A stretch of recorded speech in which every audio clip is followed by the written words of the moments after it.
Hello guys, welcome to my channel. Today we are going to see how to update Minecraft Bedrock on Windows PC. I'll show you guys how to do it. Method 1, go to search menu and type store. Comes up Microsoft Store, click on open it. On left side select library. You just need to select get updates option. If you have any available update, this will automatically start updating and this will sure that your Minecraft Bedrock is up to date. If you have listed app updating, then you just need to wait until this update done. After that, just to close stuff here. Method 2, you just need to open up Xbox. Go to search menu and type Xbox and click on open it. And go to my library.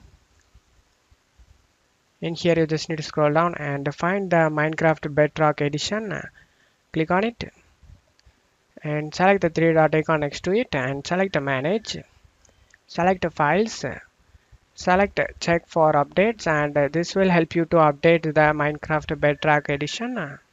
After getting update done, just to close stuff here, and that's it for today's video guys. Give me a like and subscribe. Thank you.